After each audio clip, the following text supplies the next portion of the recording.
Marten Paes menjadi salah satu sosok penting dalam perjalanan tim nasional Indonesia di babak ketiga kualifikasi Piala Dunia 2026. Sejak debutnya bersama tim Garuda, penampilannya selalu konsisten dan memberi rasa aman di lini belakang. Namun saat ini posisinya tengah menjadi perbincangan yang hangat setelah adanya kabar bahwa ia terancam absen di laga penting menghadapi Cina pada 5 Juni mendatang. Masalahnya bermula dari akumulasi kartu kuning yang diterima Marten Paes. Kartu kuning pertama ia dapatkan saat Indonesia menghadapi Arab Saudi di Jeddah. Saat itu Paes melakukan pelanggaran teknis saat menerima back pass dan dianggap terlalu lama mengambil keputusan yang berujung penalti untuk lawan. Tapi untungnya ia berhasil menggagalkan penalti tersebut. Kartu kuning kedua muncul saat Indonesia melawan Bahrain di Stadion Gelora Bung Karno. Namun inilah yang kemudian menjadi polemik.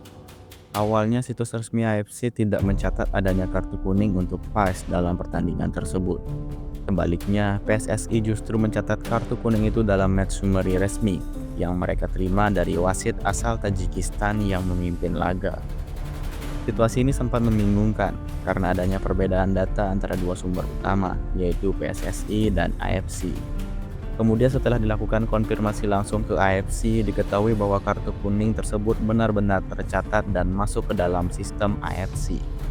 Artinya, Marten Paes secara resmi telah mengoleksi 2 kartu kuning. Dan berdasarkan regulasi yang berlaku, hal ini membuatnya harus menjalani sanksi larangan 1 pertandingan.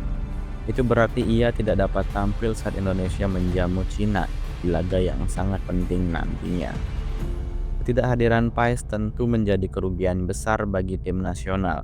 Ia telah menjadi kiper utama sejak awal babak ketiga dan menunjukkan performa yang sangat stabil. Tidak hanya dari sisi penyelamatan, tapi juga kontribusinya dalam membangun permainan dari belakang menjadi nilai tambah yang tidak semua penjaga gawang bisa miliki.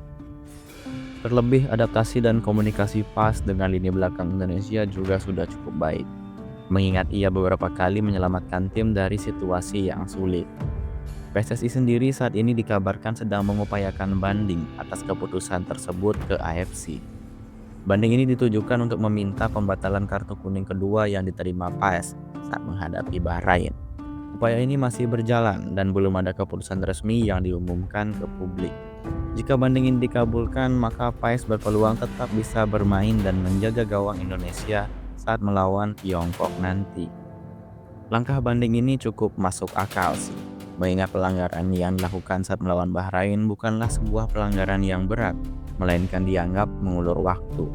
Dalam situasi pertandingan yang tegang dan penuh dengan tekanan, kadang interpretasi wasit bisa sangat subjektif.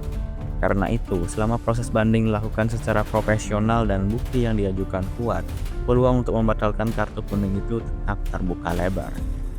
Namun di sisi lain, jika pada akhirnya banding ditolak dan Paes harus absen, Indonesia masih memiliki Emil Audero sebagai alternatif. Audero jelas bukan penjaga gawang yang sembarangan. Pengalamannya bermain di Liga Top Eropa membuatnya tetap bisa diandalkan. Meski begitu, tentu akan ada sedikit perbedaan dari sisi chemistry dan kebiasaan bermain bersama timnas, mengingat Paes sudah lebih dulu menjalani proses adaptasi. Kita semua tentu berharap yang terbaik untuk tim nasional.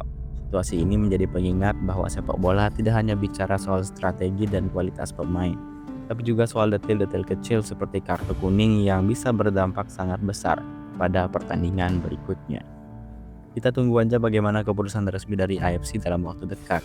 Semoga hasilnya bisa menguntungkan Indonesia dan Marten Paes tetap bisa berdiri di bawah Mistar saat menghadapi Cina nanti.